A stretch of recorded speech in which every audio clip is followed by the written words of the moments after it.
is Curmel Moton and Hypejob.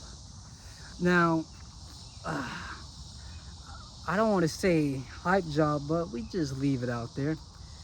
But he's a developing fighter, and a lot of people are trying to push him towards. I don't think he should just be rushed towards world title and championship, right? He's not on that level in the fly. Just okay. He's not on that level.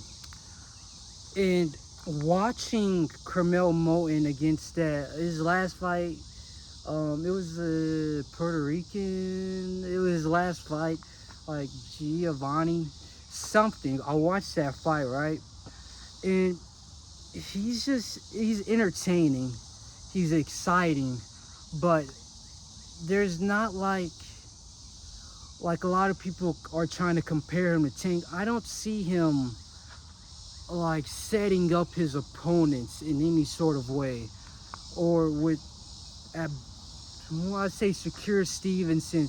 Like I'll name the greats and see like where he lines up with them.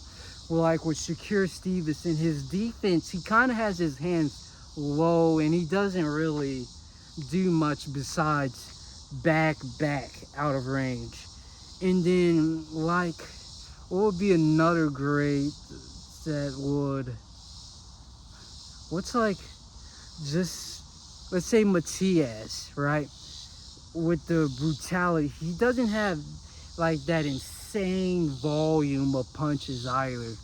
He's a he's a mix of aggressive forward fighter, but still like defensively sound to the point where he's not just trying to go out there and get hit all in the face and whatnot. He's not trying to necessarily bulldoze his opponent in the fight. It looks like he wants to land his power shots. He wants that knockout, but not at the expense and the risk of getting dropped himself, hurting himself. So he's obviously just a developing fighter, and at 130 he has he has a lot of competition. You got Sheik Foster, Lamont Roach, and we seen what Lamont just did at 135 against Tank. And you also got Emmanuel Navarrete. He's pretty good, but he's building up to that prospect level. And I think his name is in the headlines so much because he's Floyd Mayweather's fighter, right? Excuse me. Mayweather Promotions and the next Tank Davis, but I don't see the next Tank Davis. Even he himself said, I'm not like Tank or all these guys, I'm like Curmel Moton. I don't see a similar style with all those guys. It looks like he's molding his own way of being this mix in between a brawler, but like, you know, Terrence Crawford, intelligent brawler.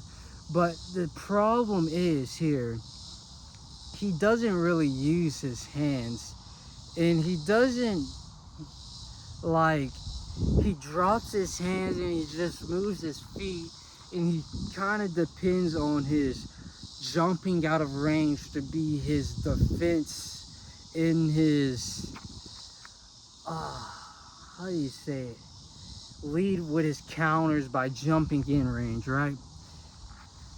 And I guess I could see him capturing a world title, but he still needs to develop, and that's obvious.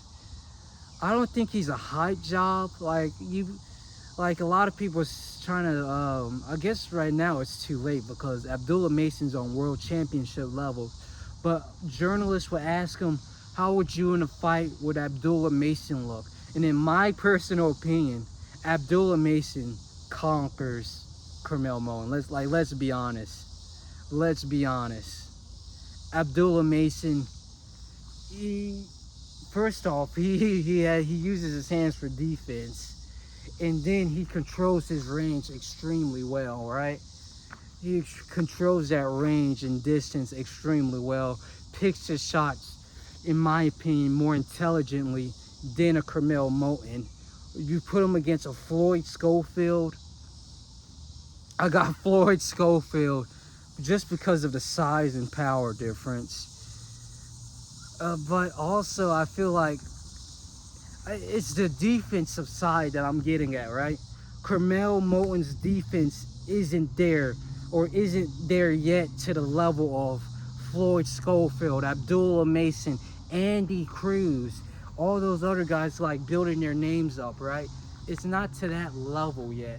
So Curmel Moton isn't necessarily a hype job, but he shouldn't be rushed to the pinnacle of the sport.